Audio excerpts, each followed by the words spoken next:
말씀 봉독하겠습니다.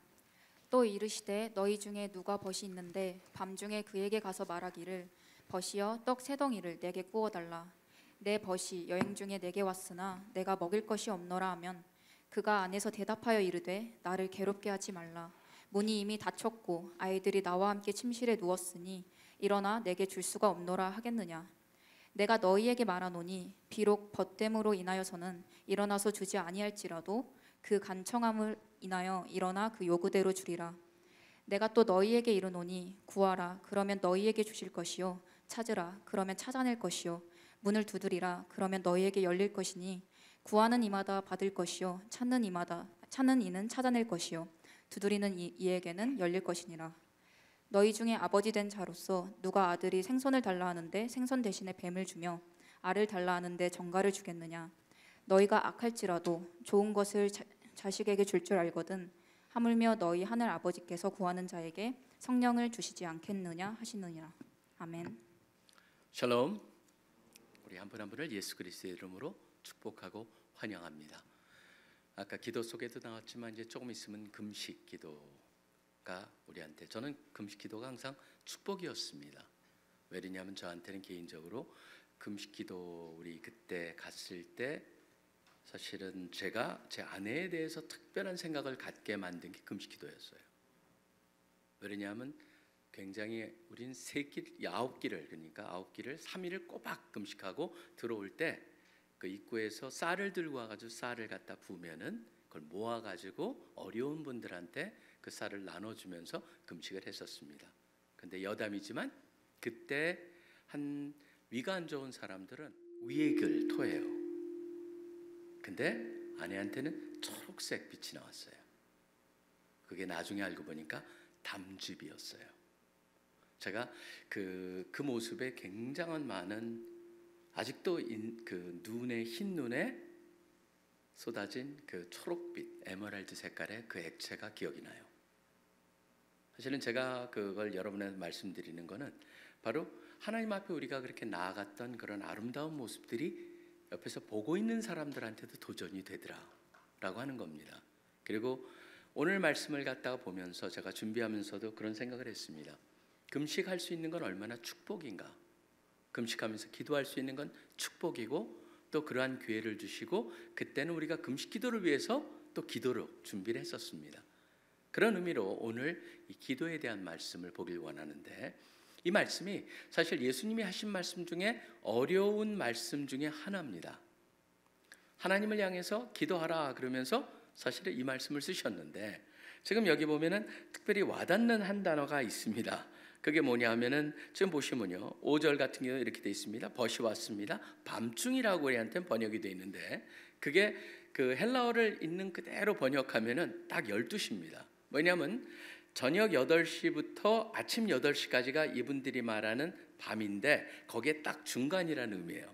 그럼 우리 현대 표현으로 하면 어떻게 되겠습니까? 자정이라는 거예요. 그래서 영어에도 미드나잇이라고 표현을 썼습니다. 근데 헬라어가 그래요. 메소눅티너스라고 해가지고 바로 밤의 딱 중간에라고 하는 의미예요. 그러니까 밤 자정에 방이 하나밖에 없어요. 거기는요, 일반 사람들이 방 하나에 같이 사는 겁니다. 아이들하고. 그러니까 누가 문을 두드렸다라고 하는 건 집안 전체를 깨우는 거예요. 근데 집안 전체를 깨우는데 문제는 뭐가 있습니까? 뭐 지금 내 아내가 죽어간다, 뭐 누가 무슨 일이 났다, 그런 문제도 아니에요. 벗이 왔는데 빵이 떨어졌다는 거예요. 그걸 좀 떡 좀 줄래라고 하는 얘기를 하고 있어요. 급한 것도 아니에요. 그런데 여기에 보면은 그 사람이 답을 합니다. 비록 벗됨으로 인하여 일어나서 주지 아니할지라도 그 간청함을 인하여 라고 하는 말을 쓰고 있습니다. 근데 바로 이 단어가 바로 오늘 우리가 한번 초점을 맞춰 봐야 될 단어고, 이 단어가 제가 이 기도를 하면서 준비하면서 우리의 마음가짐을 준비하면서 한번 꼭 기억했으면 하는 그 단어입니다. 왜냐하면 우리 성경에는 간청함이라고 번역을 했지만 다른 데 같은 경우는 shamelessness, impudence 뭐 이런 식으로 번역이 되어 있어요. 뭡니까? 뻔뻔함이라는 단어예요. 이게 무슨 의미일까? 사실 헬라어에 보면은 다 어디나 무슨 단어나 개념에 다 신이 있어요. 여신 이름이에요.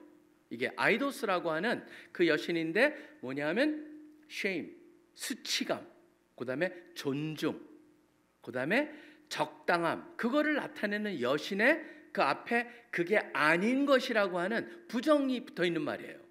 그래서 이게 어떤 거냐면 바로 그 단어 자체가 아나이데이아 그래가지고 그 수치감도 없이 적당하지도 않게 존중감도 없이라고 하는 의미예요. 그러니까 그런 의미를 왜 말씀을 쓰셨을까? 무슨 의미일까? 어떻게 기도하라는 것일까?라고 하는 것을 보겠습니다. 첫째, 우리 기독교인의 기도를 우리가 하면서 기도에 대한 생각을 가지면서 여러분들이 먼저 분명히 알아야 될 건 뭐냐면은 다른 종교나 우리의 일반적인 상식을 뛰어넘는 기도를 하나님이 원하신다는 거예요. 다른 종교에서는 어떻게 되어 있습니까, 여러분? 기도를 하기 전에 뭔가 신을 찾아가고 자기의 믿는 누군가 대상을 찾아갈 때 얼마나 준비를 합니까? 그리고 뭔가 그것을 위해서 갖다 바쳐야 되고 잘해야 되고 그런 것들을 갖다 요구하고 있어요, 사실은요. 그런 기본적인 거에서 신을 향해서 나아갑니다. 그런데 여기에서는 예수님께 쓰신 단어가 바로 뭐냐면은 이 단어를 쓰고 계세요. 아까 제가 말씀드린 바로 그런 수치감도 없이 그 다음에 존중한다는 그 단어도 아니고 적당한 것도 아닌 그 이상으로 하나님께 나아가라는 것을 얘기하고 있어요. 여러분들이 잘 보셔야 되는 건 여기에 보면은 뭐 그 옆에 사는 사람의 주인이니 그것이 초점은 아닙니다. 비유입니다. 비유라고 하는 거는요, 거기에 핵심 포인트가 있는 거예요. 지금 예수님께서 하나님께 기도하라라고 하면서 그 기도를 어떻게 우리가 기도할까라고 하는 걸 가르치면서 왜 그러냐면 바로 12장 1절에 나와 있죠. 그 후반부에 이렇게 돼 있어요. 1절에 보시면은 제자들이 예수님께 원하기를 뭐라고 질문합니까? 요한이 자기 제자들에게 기도를 가르친 것 같이 우리에게도 가르쳐 주옵소서라고 했습니다. 우리에게 기도를 가르쳐 주세요 그랬더니 주기도문을 얘기하시고 나서 거기에 이 비유를 갖다가 집어넣고 계신다라고 하는 걸 여러분들이 잘 보셔야 됩니다. 또 잠깐 하나를 더 나가 보겠습니다. 답이 더 나간다는 거는 바로 18장을 한번 가보시면요, 또 나와요. 예수님께서 기도를 얘기하시면서 18장 1절에 보시면 예수께서 그들에게 항상 기도하고 낙심하지 말아야 할 것을 비유로 말씀하여 이르시되 어떤 도시에 하나님을 두려워하지 않고 사람을 무시하는 한 재판장이 있는데 거기에 이 과부가 원한을 풀어달라고 지속적으로 얘기를 하는 거예요. 그랬더니 5절에 보시면 이렇게 얘기합니다. 이 과부가 나를 번거롭게 하니 내가 그 원한을 풀어주리라. 그러지 않으면 늘 와서 나를 괴롭게 하리라 하였으니, 하나님을 두려워하지 않고 사람을 무시하는 그 재판장의 케이스도 여기 핵심이 뭐예요? 계속적으로 가서 요청한다. 같은 맥락 속에서 얘기를 하고 있어요. 왜 하나님께서 우리한테 이런 다른 종교와 다르게 또 상식적으로 이건 좀 지나친 거 아니야 라고 하는 그러한 단어로 써가지고 그러한 기도를 우리한테 원하실까라고 하는 겁니다. 사실은 여러분 어려운 일을 당했을 때 모든 사람은 다 종교적으로 됩니다. 그러지 않은 사람이 없어요. 심지어 가장 그 무신론자 중에 무신론자였던 사람 중에 하나, 미국 사람을 얘기한다면 누굴 드냐 하면은 허클베리 핀 같은 그런 걸 쓴 마크 트웨인을 얘기합니다. 마크 트웨인은 진짜 아주 프랙티스하는 그런 것을 철저한 무신론자였는데 이 사람도 자기 부인이 아프니까 뭐합니까? 신이여 신이 있다면은 하고 기도를 했어요. 그걸 갖다가 영어에서는 뭐라고 했냐? Foxhole Prayer라고 얘기를 하죠. 바로 여우굴에 갇혀진 기도. 그건 뭡니까? 어려운 가운데서 사람들은 누구나 다 기도를 하게 되고 누구나 신앙을 갖게 된다. 그 신앙심이 누군지 모르지만 어떤 대상을 향해서 외치게 된다. 그렇기 때문에 그걸 Foxhole Conversion이라고 얘기를 합니다. 어려움을 당했을 때 그런 일이 일어난다. 사실은 제가 보면서 느끼는 게 지금 여기서도 예수님께서 원하시는 게 뭐냐면요, 어떤 상황이든 간에 하나님 앞에 우리가 나아갈 때 우리가 일반적으로 세상에서 영향을 받는 기도는 이렇게 하는 거야 저렇게 하는 거야 그런 패턴이 없다라는 거예요. 하나님 앞에 나아갈 때는요. 그리고 어떻게 나가라는 거예요? 우리의 상식조차도 뛰어넘어서 하나님께 구할 수 있는 그런 존재가 되어야 된다. 그게 하나님이 우리한테 요구하시는 기도라고 하는 거예요. 나중에 저 말씀을 드리겠지만 왜 사람들이 근데 이런 기도를 못 드리고 안 드릴까? 그것도 한번 조금 이따 생각을 해보겠습니다. 먼저 기억하셔야 될 거는, 여러분, 하나님은요 우리한테 무슨 기도를 원하시냐면 우리의 하나님을 나아가는, 하나님을 향해서 나아가는 기도로 나아갈 때 하나님은 우리의 뻔뻔함을 책망치 아니하신다는 겁니다. 유대인들이 자녀를 가르칠 때 유대인들한테 굉장히 중요한 개념 하나가 있죠. 여러분 보시면 후추파라고 하는 말 들어보셨어요? 후추파. 후추랑 파를 합해 놓은 것 같아요. 사실 이름이 딱 그래요. 후추파예요. 근데 후추파 정신이 뭐냐면 뻔뻔함이에요. 우리 보면은 뭐라 하냐면 싸가지가 없다라고 표현이 가능할 정도예요. 이 사람들은 진짜 유대인만큼 후추파 정신으로 무장이 되다 보니까 이걸 어렸을 때부터 애들한테 가르치는 이유가 뭐냐면요, 그래야지 세상에서 사업을 해가지고 성공한다는 거예요. 그러니까 유대인들이 보면 지금 전 세계적으로 가장 소수지만 전 세계 모든 사업이나 그런 놀라운 걸 잡고 있는 데가, 놀라운 것을 잡고 있는 그 자체의 가장 밑바닥에 보면 후추파 정신이 있습니다. 근데 제가 이 후추파 정신을 가지고 지금 뭘 말씀드리려고 하냐면, 하나님 옆에 나아갈 때 우리가 후추파 정신이 필요해요. 유대인들은 세상에서의 후추파 정신을 얘기하지만 저는 오히려 우리는 세상을 향해서는 예의 바르게, 지나치지 않게 그런 것을 하면서도 하나님 앞에 나아갈 때는 여러분들은 후추파 정신을 가지고 나아갈 수 있어야 된다는 겁니다. 그게 여기에 말하는 간청함이라고 표현된 shamelessness, imprudence라고 하는 그런 영어식으로 표현된 뻔뻔하고 때로는 어떻게 보면은 무례하게 느낄 정도로 하나님께 나아가서 하나님께 간청해라. 그게 바로 기도가 태도다라고 하는 겁니다. 자, 그렇다면은 제가 이것만 강조하다 보면은 문제가 있습니다. 두 번째, 그러면 이걸 아셔야 돼요. 무엇 때문에 그것을 갖다가 하나님께서 마인드를 안 하실까? 우리가 그렇게 할지라도 하나님은 그거를 책망하지 아니하시고 받아주실까? 두 번째 중요한 건 뭐냐면요, 우리가 그의 자녀라고 하는 그 사실간에 근거하고 있다는 걸 여러분들이 기억을 하셔야 돼요. 자녀라고 하는 그 하나님과 우리의 관계가 바로 그런 뻔뻔함이라고 하는 게 전혀 의미가 없어요. 하나님한테는요. 저도 우리 아이들이 저한테 뭘 요청할 때요, 저는 저 뻔뻔한 녀석 그렇게 한 번도 생각해 본 적이 없어요. 보시면은 그게 여기에 바로 핵심이죠.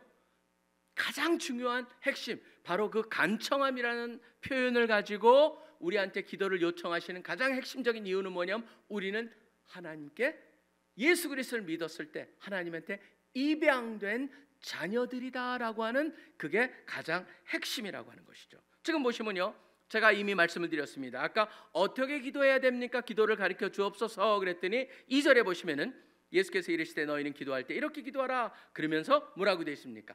아버지여 라고 시작을 합니다. 그뿐만이 아닙니다. 이 구절의 뒷부분 가면 또 뭐가 되어 있습니까? 10절, 11절, 12, 13 쭉 거기에 보시면은 그걸 얘기하면서 그냥 찾아라 그러면 찾을 수 있고 두드리는 자는 열릴 것이다, 아버지 된 자로서 라고 얘기하면서 특별히 13절에 보면 너희가 악할지라도 좋은 것을 자녀에게 줄 알거든 하물며 너희 하늘 아버지께서 구하는 자에게 성령을 주시지 않겠느냐. 가장 좋은 것으로 주신다라고 하는 것을 얘기하기 위해서 결국 뭐예요? 아버지로 시작해서 아버지로 둘러싸여져 있습니다. 그렇기 때문에 이 간청함이라고 하는 shamelessness, 수치가 없고 그 다음에 정도를 지나치다라고 하고 어떻게 보면 상식에 벗어나는 기도를 할 수 있는 그 전제 조건은 뭐냐면 그분이 우리의 아버지다. 그 사실이 여기에 가장 핵심이라고 하는 것이죠. 그렇기 때문에 여러분이 이럴 때만이 뭘 이해할 수가 있습니까? 저는 아브라함의 기도랑 모세의 기도를 이해할 수가 있어요. 여러분들이 아브라함이 기도를 어떻게 합니까? 소돔과 고모라가 이제 멸망한다. 거기에 롯이 있었잖아요. 자기의 사촌이 있었어요. 어떻게 해요? 기도를 하는데 멸망할 것이다 그랬더니 50인의 의인을 가지고 얘기합니다. 50인의 의인을 가지고 얘기하고 창세기 17장을 읽어보세요. 50인만 있으면은 그래, 하나님께서 그래 내가 멸하지 않겠다, 50명만 있다면. 근데 거기라고 그치지 않습니다. 어떻게 합니까? 다음에는 아니에요, 생각해 보니까 그 너무 많은 것 같아요. 45명을 얘기합니다. 그래 좀 더 가서 뭐 합니까? 40명을 얘기합니다. 거기서 끝나지 않습니다. 근데 40명도 좀 많은 것 같네요. 30명은 어떨까요? 하나님께서 그래 그럼 30명. 그랬더니 거기서 끝나지 않아요. 뭐라고 합니까? 아니요, 그 20명만 합시다. 20명? 그걸로 끝나지 않아요. 나중에는 10명까지 내려가요. 여기서 보면은 뭘 볼 수 있습니까? 하나님과 타협하고 흥정하는 것 아니죠. 뭡니까? 하나님한테 다가가서 구하고 또 구하고 구하는 그 모습을 갖다가 아브라함을 통해서 우리가 볼 수가 있다는 것이죠. 하나님과 아브라함의 관계가 과연 어떤 관계였을까? 친밀한 관계였을 때 요구되는 그 모습을 볼 수가 있다. 그뿐만 아닙니다. 여러분, 출애굽기 32장 33장을 보세요. 모세같이 또 아브라함의 버금가게 뻔뻔한 사람 없습니다. 하나님을 향해서 하나님께서 멸망시키겠다고 그랬을 때 어떻게 합니까? 하나님 용서하여 주시옵소서 그러면서 아브라함과 하는 언약을 끌고 와가지고 하나님을 설득합니다. 하나님께서 그래 멸하지 않겠다라고 하니까 어떻게 합니까?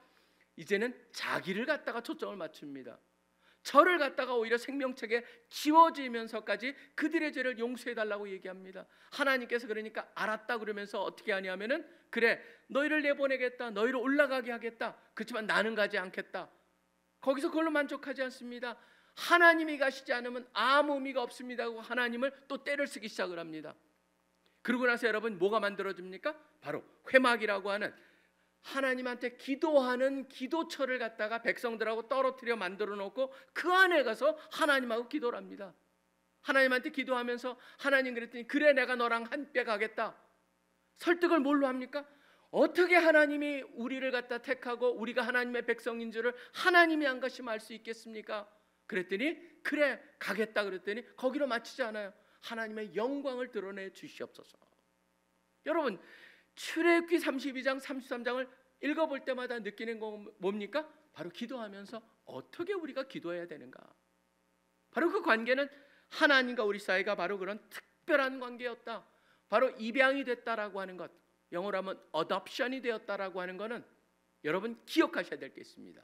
하나님의 자녀가 됐다고 해서 우리의 행동이 바뀌지 않으면 이라고 하는 그런 전제가 없습니다. 하나님께서 우리 삶을 통해서 바꿔가십니다.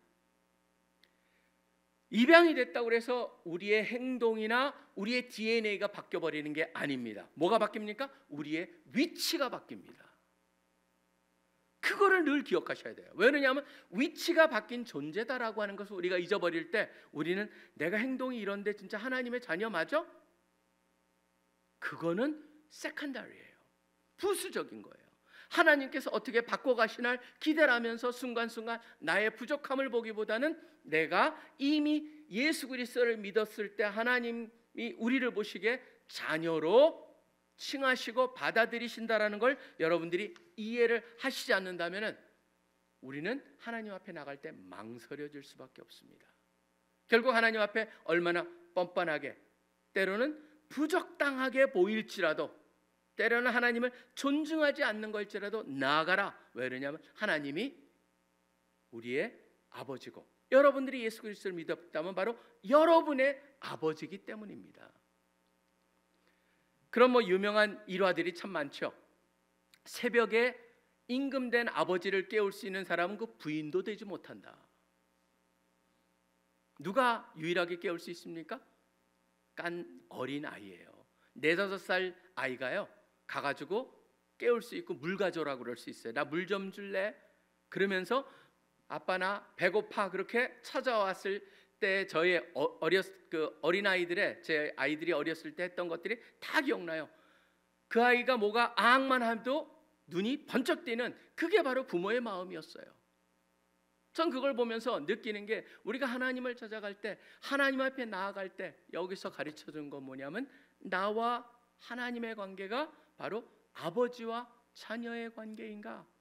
그것이 여러분이 이번에도 금식기도에 나아갈 때 여러분 마음속에 가장 중요한 기초가 되어야 된다는 것을 기억하시면서 기도 제목도 여러분께서 구체적이고, 사실은 우린 그때는 그런 얘기를 굉장히 많이 했었어요. 금식 기도 올 때 기도 제목을 다 적어 가져오게 해가지고 기도를 하게 하고, 나중에 매번 하나님께서 기도를 어떻게 들어주시나, 우리 삶을 통해서 어떻게 역사하시나, 그걸 갖다가 진짜 점검해 보도록 그렇게 훈련을 받았었습니다. 저는 여러분들이 이번에도 그런 마음가짐을 가지고 다가가시기를 간절히 축복하고 도전합니다. 뻔뻔할지라도 나아갑시다. 왜 그러냐면 그분이 우리의 하나님입니다. 바로 그것이 우리의 자녀고, 우리가 자녀로서 아버지이기 때문에 그럴 수 있다라는 걸 기억하면서, 세 번째는 그러기에 하나님을 향한 신뢰를 담은 기도를 해야 한다는 겁니다. 여기 보면 이런 말씀이 나옵니다. 생선을 달라 하는데 생선 대신 뱀을 주며 알을 달라 하는데 전갈을 주겠느냐 라고 하는 건 너무나 당연하다고 하는 것이죠. 근데 여기에 함축된 중요한 가르침 하나가 있습니다.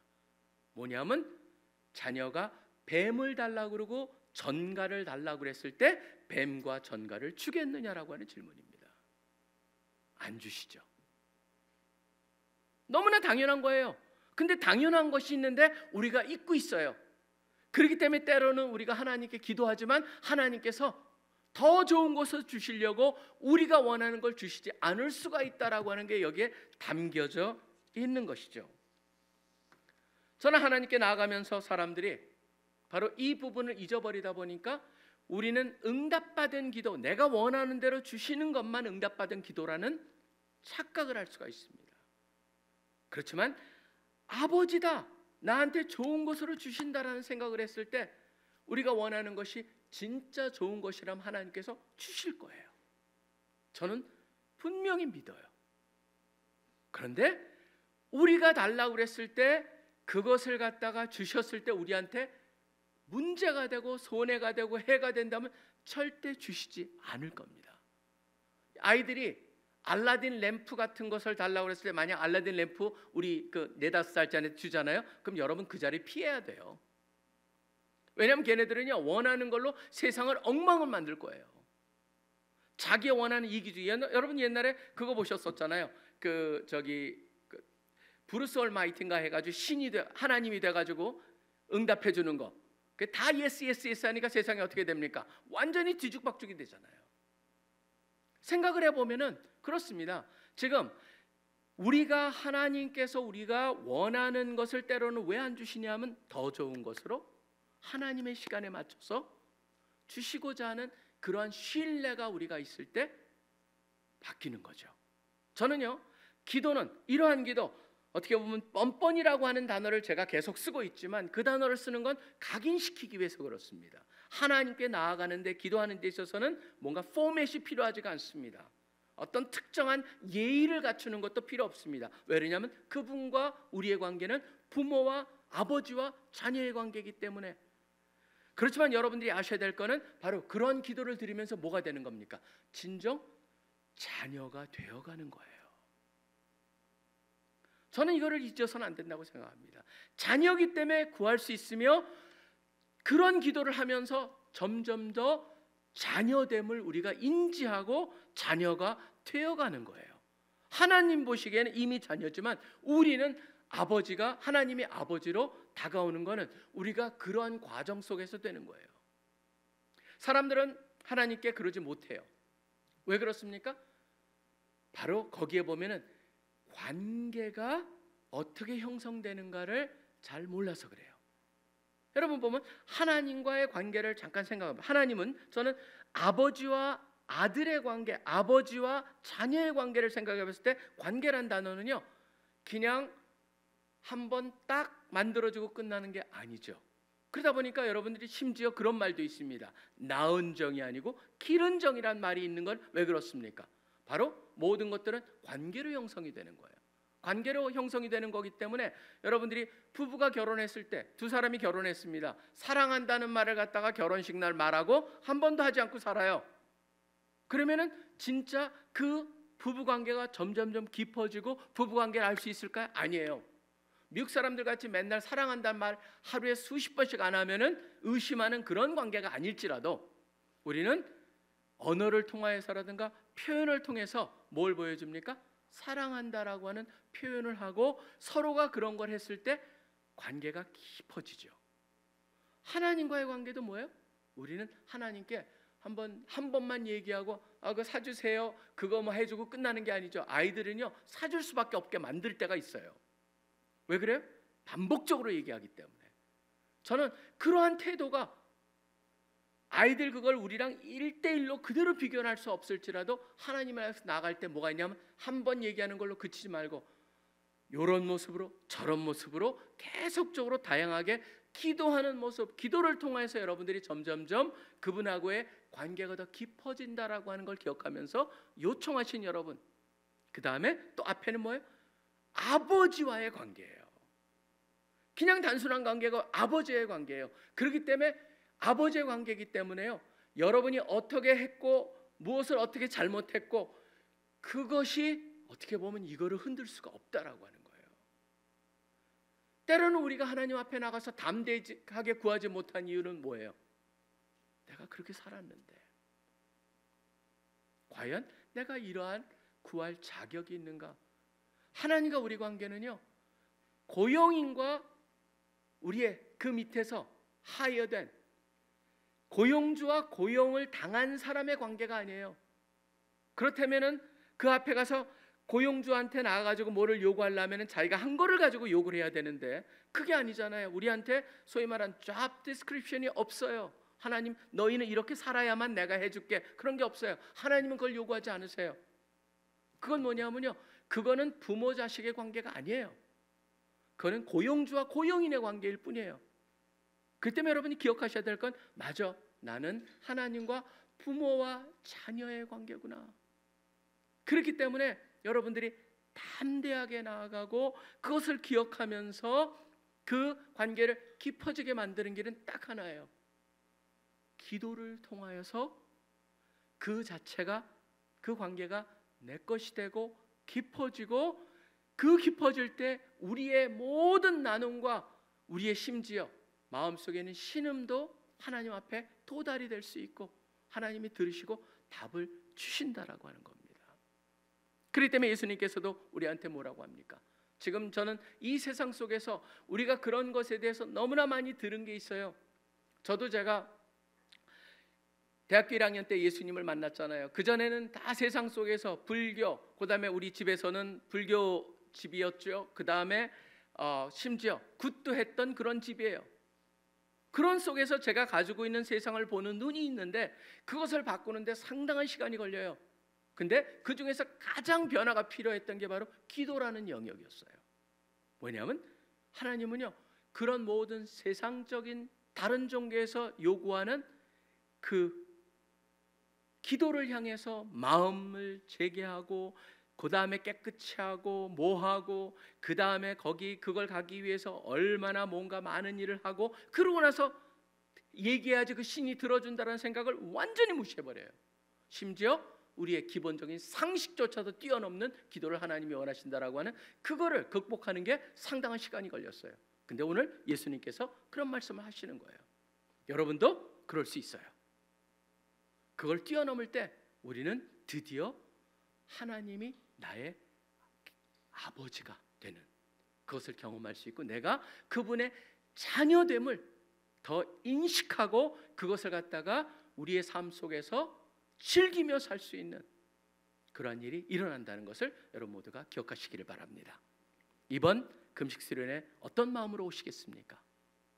다 오셔서 무슨 기도 제목이든지 다 가지고 오십시오. 그리고 그 하나님 아버지께 그 기도 제목을 나열하면서 철저하게 기도하십시오. 올 한 해 부족했던 것이 있더라도 그것을 갖다가 기회가 있을 겁니다. 다 털어놓을 수 있는 기회가 있을 겁니다. 중요한 거는 그것 때문에 하나님이 들어주시지 않는다, 그런 얘기가 성경에 없어요. 오히려 하나님 아버지이기 때문에 담대하게 나가서 그것을 갖다가 하나님, 당신이 우리의 아버지고 나의 아버지입니다. 그리고 담대하게 구하시면서 그 자녀됨을 경험하시는 그 시간 되기를 간절히 축원합니다. 기도하겠습니다. 하나님 아버지, 감사합니다. 오늘 말씀을 통하여서 다시 한번 우리가 세상 속에서 때로는 우리 가운데 다른 종교를 통해서 가지고 있었던 그런 기도에 대한 생각이나 또 우리가 막연히 갖고 있었던 그런 소위 말하는 상식이라고 하는 그 범주 내에서만 우리가 기도가 가능할 것이라고 하는 그런 추측과 가정 속에서 사는 것을 주님께서 깨기를 원하시는 것을 보게 하여 주신 것 감사합니다. 진정 이 옆집에 사는 사람의 간청함을 인하여서 그 한밤중에 그 요구를 들어줬던 그런 이웃이나 또 하나님이나 사람을 무시하는 그런 재판관이 그 과부의 지속적인 요구를 통하여서 들어줬던 것, 그것을 통하여서 다시 한번 우리가 하나님을 향해서 어떤 자세로 어떠한 태도로 주님 앞에 나아갈 것이며 또 그 근간에는 우리가 하나님의 자녀라고 하는 그 사실이 있다라고 하는 것을 깨닫고 일단 그런 가장 기본적인 것 속에서 우리가 주님과 우리의 관계를 더 깊게 경험할 수 있는 기회가 된다라는 것을 분명히 알고 이번에 다가오는 금식 수련회 주님께서 여기에 있는 우리 귀한 형제들 자매들 다 기도로 준비하며 또 기도를 향한 기대를 가지고 참가하는 그런 역사가 있기를 소원합니다. 감사합니다. 우리 인생을 통하여서 주님께서 온전히 우리의 아버지, 나의 개인의 특별한 아버지와 자녀로서의 관계를 경험할 수 있게 하여 주시옵소서. 모든 게 살아계시 역사하고 계시는 예수 그리스도 이름으로 간절히 기도합니다. 아멘.